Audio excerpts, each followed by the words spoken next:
You're tuned in to the TVL Rundown, a comprehensive look at the athletics and athletes within the Twin Valley League.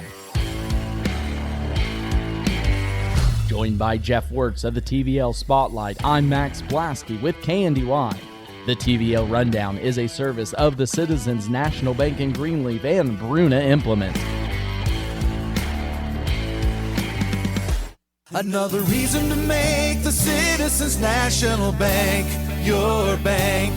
With the century of experience, you know you can count on us for convenient banking and personal service for people you know and trust. With extended hours and online banking for all your financial needs. Another reason to make the Citizens National Bank your bank. For the best in farming equipment with the service to back it, there is only one Bruna Implement Company, your local Case IH dealer. Since 1947, the staff at Bruna Implement Company works daily to provide the best parts and service when you need it, always dedicated to their customers. Bruna Implement Company has been family-owned for 3 generations, and they know what it takes to be successful as your area Case IH dealer. With locations in Marysville, Washington, Clay Center, Seneca, Hiawatha, and Humboldt, Nebraska. Stop by or give them a call today. Welcome into this week's edition of the TVL Rundown. It is state championship football week here in the Twin Valley League. The Hanover Wildcats able to get over the Axtell Eagles last Friday, 34-24 in a sub-state matchup, setting up a state matchup down in Greensburg this Saturday at 7 p.m. versus undefeated Victoria and undefeated Hanover. Talking about that game on Friday night. Of course, Axtell's streak of 4 straight state championships comes to an end, but they fought the good fight in that contest. Turnovers tended to be the downfall of that game, but you know, the run that Axtell was on, we've talked about the last 3 years, nothing to hang your head on by any means. Oh, not at all. I mean, all of these things that they've accomplished in the last 4 years, not just the championships, all of the big wins and impressive streaks that they stopped is just incredible.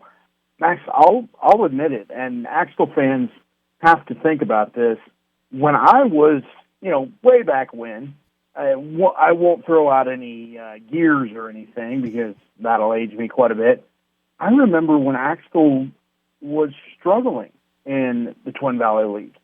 And then through the years, as you do, gain and gain and gain, and they were not only at the top of the TVL, they were at the top of the state.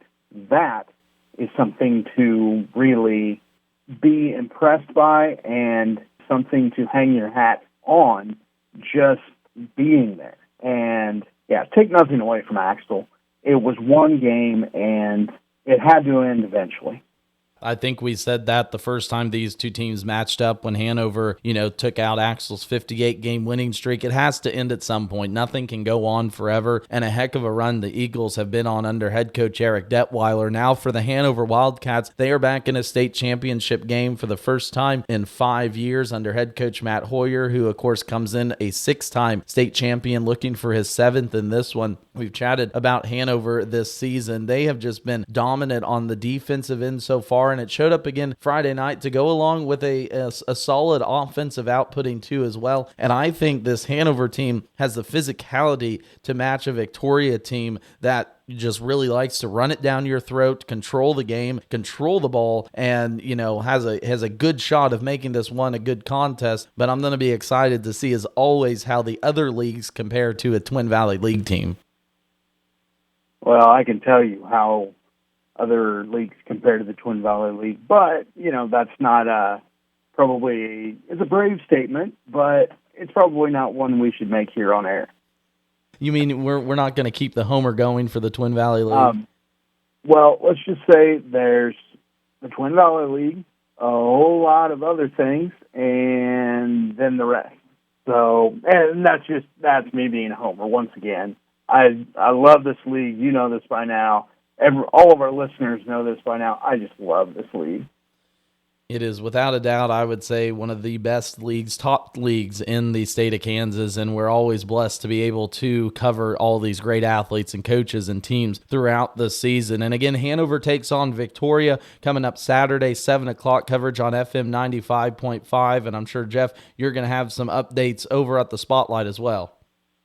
Oh, without a doubt. I will be there all night long checking out this game, and I can't wait. I absolutely can't wait. This is going to be a long week for myself, just getting ready for this and waiting and waiting and waiting. We get our Christmas a little bit early, Max. We get just the excitement for that just a little bit early. It is high for me right now. We get our Thanksgiving meals on Thursday, get state championship football on Saturday. Can't ask for a better time of year. There were some Twin Valley League all-league teams announced, too, over this last week in the 11-man action. First team numbers, 3 Valley Heights Mustangs, 6 Centralia Panthers, 3 Onega Buffaloes, and the Doniphan West Mustang in there, too, as well on first team offense. Defense, same kind of numbers on that standpoint. So congratulations to all those Twin Valley League athletes that were able to make the 11-man all-league selection in football. And Jeff, I wanted to make a mention real quick looking at this all-league Twin Valley League 11-man action. A lot of times there's a lot of seniors, and again, there is this year, but there were 4 freshmen to go along with a handful of juniors that made all-league honors. So this league in the 11-man action is going to be in good hands for next year and years moving forward. And how exciting is that to see those younger players really step up and with total confidence. It was not just, I'll sneak on to that all-league team. It was, I'm going to take the bull by the horns and just go straight through. And they fit in so well. Some of these players, you forgot by game 2 or 3, oh my goodness, he is just a 9th grader, because they stepped up so well. And again, just fit in with those teams. They did a heck of a job this season. Of course, not necessarily maybe the team success they were hoping in the playoffs, but a big congratulations to all of those 11-man all-leaguers that were able to etch their name into this year's all-league selection. Of course, football ends on Saturday. That means basketball is going to be back in action next week. Jeff, we're going to do a little bit of a preview for the boys' standpoint. Of course, there's, a lot of turnover throughout the league this year, but just going through last year's league standings, of course, Axtell finishes first, Hanover second, Clifton Clyde Centralia tied for third, Frankfort fourth, Blue Valley was fifth, Lynn sixth, Doniphan West seventh, Valley Heights at eighth, Washington County ninth, and Onega at 10th. Just looking at the top of that league, Axtell, Hanover, Centralia, I think those are 3 names you're still going to have to pay attention to this year when basketball on the boys' side rolls around. Oh, definitely so. But to me, this year, I think we see some of those teams join that top 2 or 3, and that on any given night, it's going to be a fight. Every single game between all of these players, it's going to be an absolute 4 quarters. We use this term all the time, but a 4-quarter battle. You don't get a subpar game in the TVL basketball scene. You're going to get, if it is high scoring, both teams are high scoring. If it's a defensive battle, that's even better. To me, I think a defensive battle, while it's not pretty, it's still a lot of fun because both offensively and defensively, they're going to come every time. Yeah, that's the one good thing about the TVL. A defensive-minded basketball is usually what happens, and it is going to take a lot, I think, to knock off the reigning state champion Axtell Eagles as they, lose a lot of good players, but they return a lot of good players too as well. But you mentioned a few teams that might be able to get up into that upper echelon. I'm looking at teams kind of like the Lynn Bulldogs, the Onega Buffaloes. I think Blue Valley has a chance there to make a little bit of a run. So I think parity is going to be paramount in this boys Twin Valley League basketball season.